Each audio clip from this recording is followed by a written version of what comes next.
Dear learner, welcome to my channel, which is for BLIS students. So today I am going to teach you Unit 1 of BLI 222, which is categorization of sources. So here I am going to let you know that how many are the information sources, its categories: documentary sources, non-documentary sources, print sources, non-print sources, and likewise. So there are number of information sources and its categories. I am going to tell you about the categorization done by various school of thoughts, various scientists in the field of library science. Some of them are Grogan, Bohn and Smith, one Russian scientist, Giljarevic, Indian scientist Subramaniam, and last but not the least, Dr. S.R. Ranganathan. His categories are macro and micro, and conventional and non-conventional documents. So he has categorized information sources as micro and macro. Understand, there is a difference between macro and micro. Then conventional and non-conventional. In Hindi we can say that macro means व्यापक, बड़ा, बड़े level पे categorisation, बड़े जिसमें जैसे किताबें हैं macro level पे. माइक्रो डॉक्यूमेंट्स मीन्स सूक्ष्म रूप से, जैसे आर्टिकल्स होते हैं, जर्नल्स के अंदर आर्टिकल्स होते हैं, they are known as micro documents. And likewise conventional, जो पारंपरिक सोर्सेस हैं इंफॉर्मेशन के. एंड देन नॉन कन्वेंशनल, जो अपारंपरिक. ठीक है, उसके बाद will come to know about there is a lack of anonymity between all these scientists in the field of library science, those who have their categorize the library sources of information as per their understanding. So there is lack of anonymity also, जिसको बोलते हैं कि सबकी एक राय नहीं है. तो इन लोगों ने अपने अपने ढंग से जो है कैटेगराइज करा है इंफॉर्मेशन सोर्सेज को.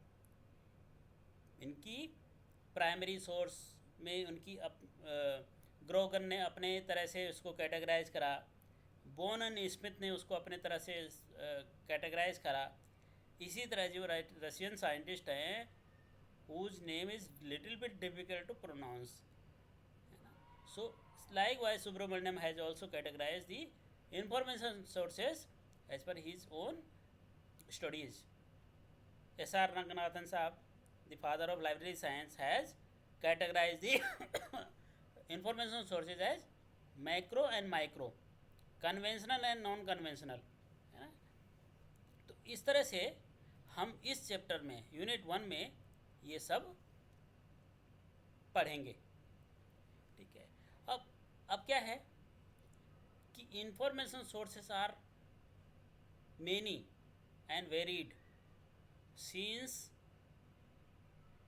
the immemorial human beings are generating information by कैसे कैसे ऑब्जर्वेशन से. जब हम इंफॉर्मेशन की बात करते हैं तो इंफॉर्मेशन कहाँ से कलेक्ट करते हैं हम, कैसे हम इंफॉर्मेशन, कौन क्या क्या चीज़ इंफॉर्मेशन की कैटेगरी में आती है. Anything which is being observed, observation से, एक्सपेरिमेंट से, इमेजिनेशन से, जो हम सोचते हैं वो भी एक इन्फॉर्मेशन है. रीजनिंग से, आप अपने ढंग से जो है रीजनिंग के हिसाब से, जब आप उसको प्रोड्यूस करते हो तो that is also known as information source. Experiencing through the sensory organization, जब हम खुद अपने सेंसरी ऑर्गेनाइजेशन, जब हम अपने हाथों से किसी चीज़ को छूते हैं और जब हमें जो महसूस होता है उसके बाद जो रिजल्ट आता है, that is also information. The information they generated were generally communicated to others for their own interest and survival। अब पहले ज़माने में क्या होता था कि जब इंफॉर्मेशन जनरेशन कैसे होती थी, जैसे उनको पुराने ज़माने में जब हमारे पास फैसिलिटीज़ नहीं होती थी, फ़ोन नहीं होते थे, टेक्नोलॉजी नहीं थी, तो वो अपने लाइवलीहुड के लिए, अपने खाने पीने के लिए क्या करते थे जो जंगली जो खाने वाले जानवर जैसे बकरी है, हिरन है, इसी तरह से कई चीज़ों उनके वो आखेट किया करते थे। आखेट means they use to hunt them. तो वो उसको जब वो जंगल में जाते थे तो एक आदमी को अगर पता लगता था तो he would spread this information to entire community. सारे कम्युनिटी को बताएगा कि भैया इस एरिया में जो है ये चीज़ आपको हमको मिली है, तो let us come together and hunt the मील।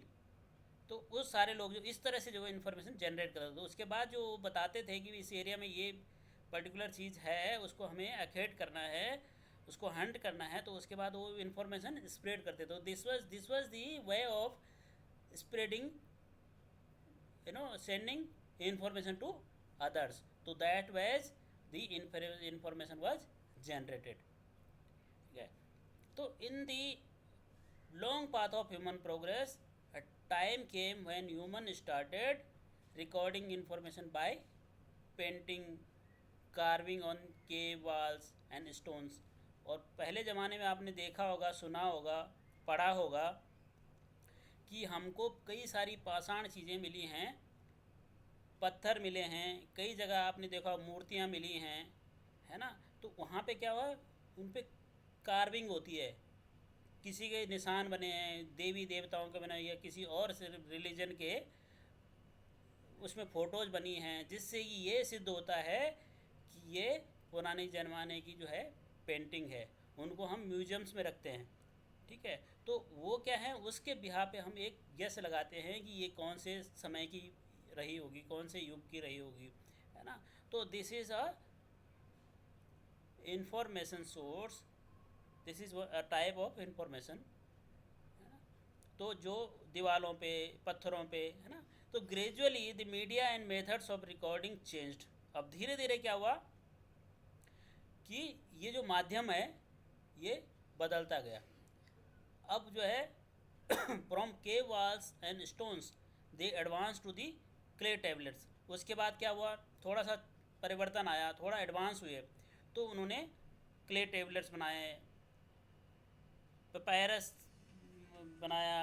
उसके बाद पाम लीव्स होते थे, आपने सुना होगा पाम लीव्स के बारे में, उन पे लिखा करते थे, है ना। तो आज की डेट पे वो अवेलेबल बहुत कम जगह म्यूजियम्स में ही मिलेंगे। ठीक है। तो इस तरह से अलग अलग चीज़ों में जो है हम फिर फाइनली जो लास्ट हमारा जो अभी रिजल्ट है, we are in a electronic media format. We are getting information through electronic media. जैसे जो अभी हम आपको डिलीवर कर रहे हैं, this is through electronic media. So also there was transition from paintings to pictographic writings to letters and alphabets. ठीक है। आज की डेट पे जो हम पढ़ रहे हैं alphabets. So all these, over the time, slowly and gradually, and now it is as pace that we are in a technological advancement, and you will find that every day we are getting something new, and technology is changing rapidly. So prior to the invention of printing from movable types in 1450, handwritten books were the order of the day।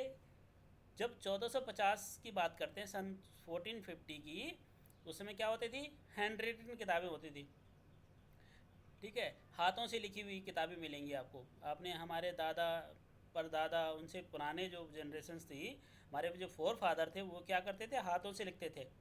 लेकिन आज समय कैसा है, हम typewriter से लिखते थे, फिर उसके बाद हम कंप्यूटर से लिखने लगे। अब हमारे कंप्यूटर्स की भी जो है धीरे धीरे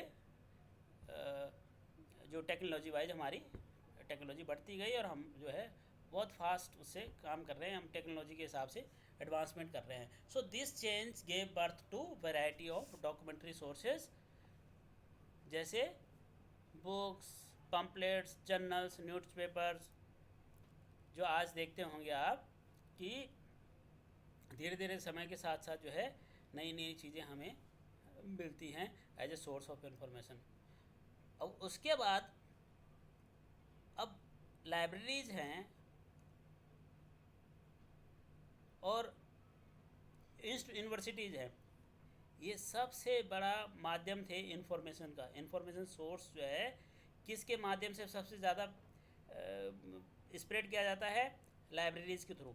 और लाइब्रेरीज़ के अलावा यूनिवर्सिटीज़ में, क्योंकि यूनिवर्सिटीज़ में भी लाइब्रेरी होती हैं, और लाइब्रेरीज़ के अलावा इंस्टीट्यूशंस में रिसर्च वर्क होते हैं, और अलग अलग जितने भी तरह की इंफॉर्मेशन वहाँ कलेक्ट अलग अलग डोमेन्स में, तो वहाँ से क्या होते हैं, इंफॉर्मेशन सोर्स जनरेट होती है, इंफॉर्मेशन जनरेट होती है, तो विच बिकम्स, और ये वो किस कैसे होती है, प्राइमरी।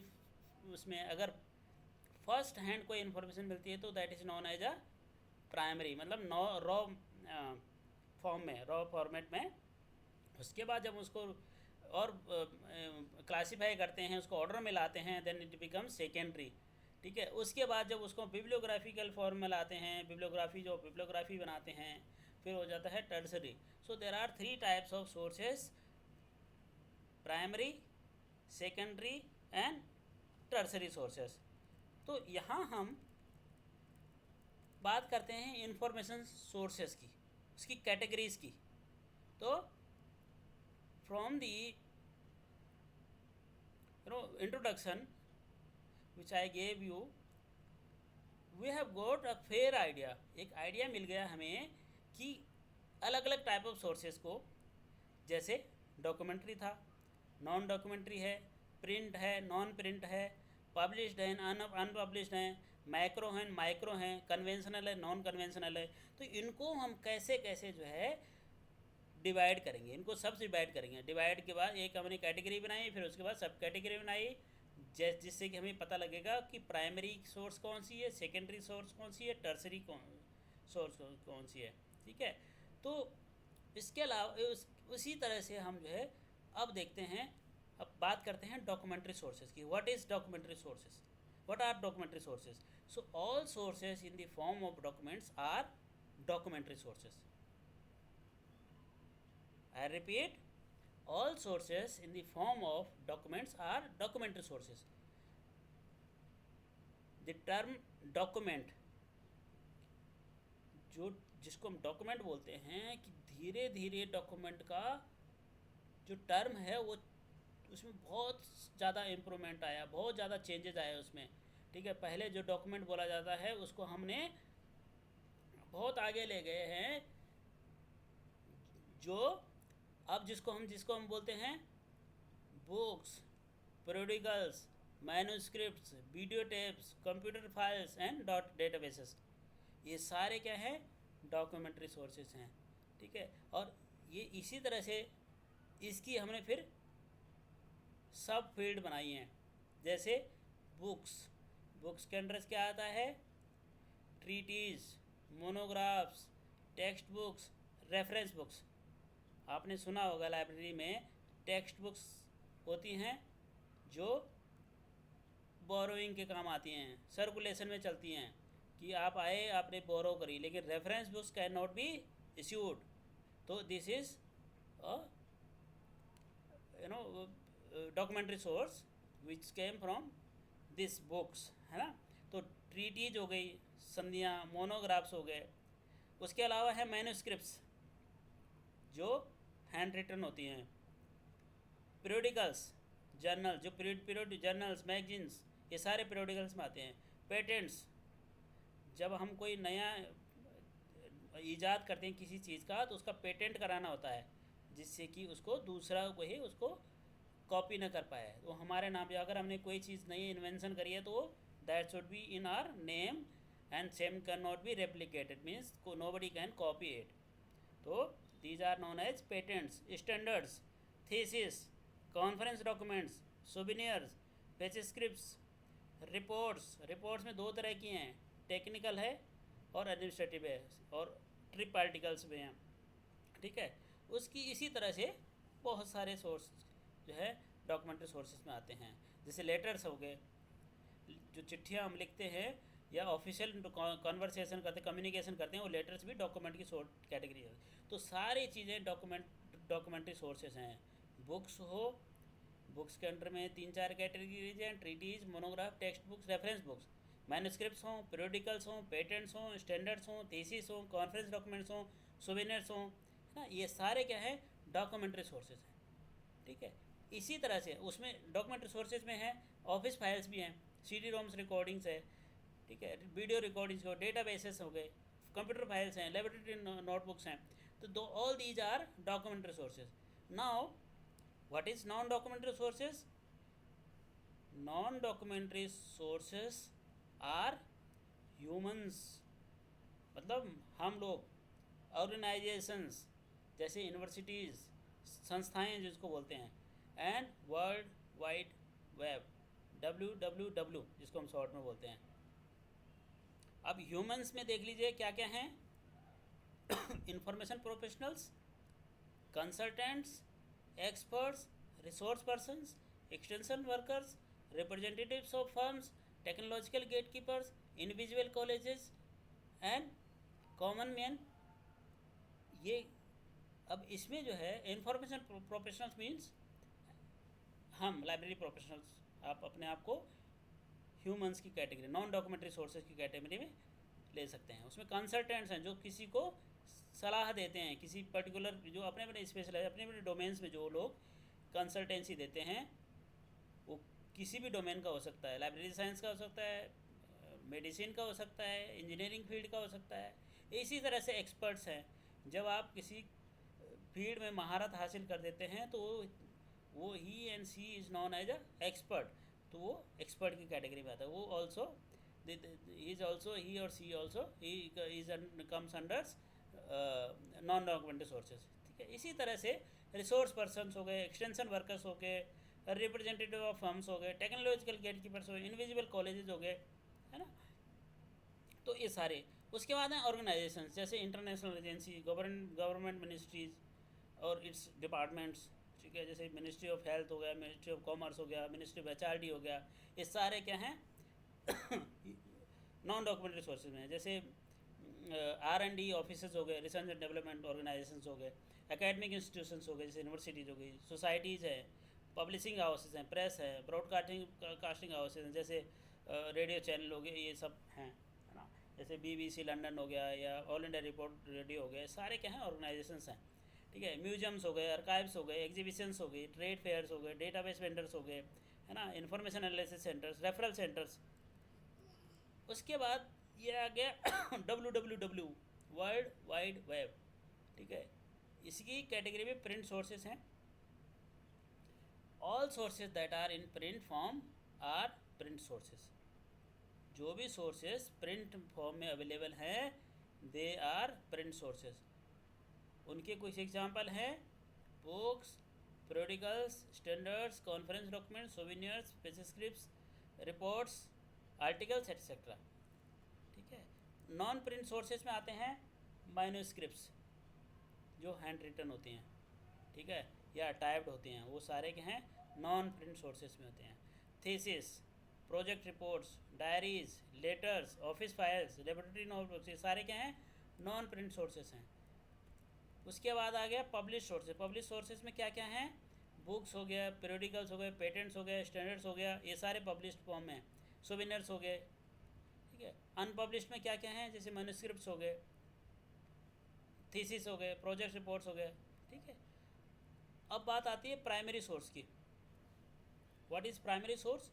प्राइमरी सोर्स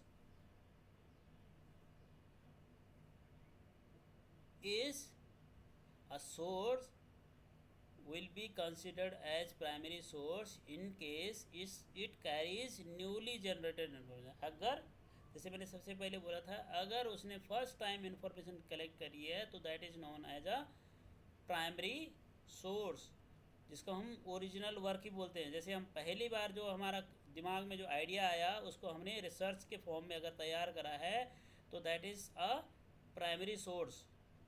ठीक है, original work of research. New interpretation of already known facts, अगर कोई चीज़ ऑलरेडी अवेलेबल है और उसकी इंटरप्रिटेशन आपने नहीं कर दी, क्योंकि हम रिसर्च करते हैं तो रिसर्च के ऊपर फिर रिसर्च है, मतलब दोबारा से रिसर्च, मतलब दोबारा सर्च करा आपने, जो फैक्ट्स एंड फिगर्स आपके सामने हैं उनको आपने नए तरीके से पब्लिक आप इंफॉर्मेशन एज ए इंफॉर्मेशन जो है आपने लोगों के लिए प्रोवाइड करी है, इंफॉर्मेशन सेंटर्स को दी है, R&D ऑर्गेनाइजेशंस को दी है। There can be so many where there are so many clients for the information. So if you, this information is generated for the first time, which is known as a primary source. ठीक है, इसी तरह से secondary source, what is secondary source?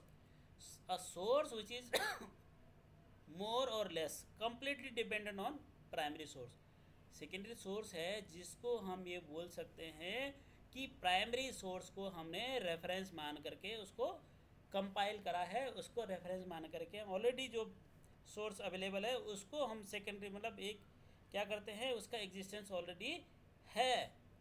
So information in secondary source is organised arranged according to a definite plan. अब हम क्या करते हैं सेकेंडरी सोर्स में, क्या करते हैं, उसको हम ऑर्गेनाइज करते हैं, उसको अरेंज करते हैं, जो हमारी एक प्लानिंग होती है कि कैसे हम इसको एक सिस्टमेटिक ढंग से इसको नए ढंग से तैयार करेंगे। ठीक है, उसमें आता है जैसे इंडेक्सिंग होती है, abstracting of periodicals, they are the example of secondary sources.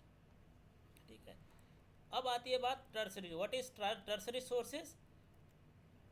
A source that is entirely dependent on secondary sources और प्राइमरी और एंड सेकेंडरी, जो है सेकेंडरी सोर्स पे जो कंप्लीटली डिपेंडेंट, जो सेकेंडरी सोर्स से बन करके आती है, जो उसके ऊपर हम अप्लाई कर दिया। प्राइमरी से हम जो है टर्सरी जो फाइनल उसमें लाते हैं, जो ऑलरेडी एग्जिस्टेंस हो, उसको हम टर्सरी सोर्स कहते हैं। तृतीयक इंफॉर्मेशन सोर्स, तृतीयक, टर्सरी मीन्स तृतीयक, primary first, secondary second, tertiary means तृतीयक। तो sources like guides to reference and bibliography of bibliographies are example of tertiary sources. These sources act as key to primary source as well as secondary. ये क्या है? Primary और secondary का क्या है, source है, मतलब प्राइमरी और सेकेंडरी से जो है हमने इनको बनाया है फाइनल टर्सरी, जिसको हम टर्सरी तृतीयक सोर्स बोलते हैं। उन दोनों से हम ले करके एक टर्सरी सोर्स तैयार करते हैं। सम ऑथर्स हैव कंसिडर्ड डायरेक्टरीज, कुछ ऑथर्स बोलते हैं भैया कि डायरेक्टरीज भी ईयर बुक्स होती हैं। डायरेक्टरीज मतलब आपने देखा होगा इनको एल्मनेक बोल सकते हैं। जैसे हमने उसकी डायरेक्टरी है, किसकी, टेलीफोन की डायरेक्टरीज हो गई, यूनिवर्सिटीज़ की डायरेक्टरी हो गई, किसी ऑर्गेनाइजेशंस की डायरेक्टरी हो गई, कंट्रीज़ की डायरेक्टरी हो गई, प्लेसेस की हो गई, ईयर बुक्स हो गई। अगर हम किसी चीज़ का एक साल में एक कोई कंपाइलेशन करके लाते हैं उसको बोलते हैं ईयर बुक। तो they all come under tertiary sources.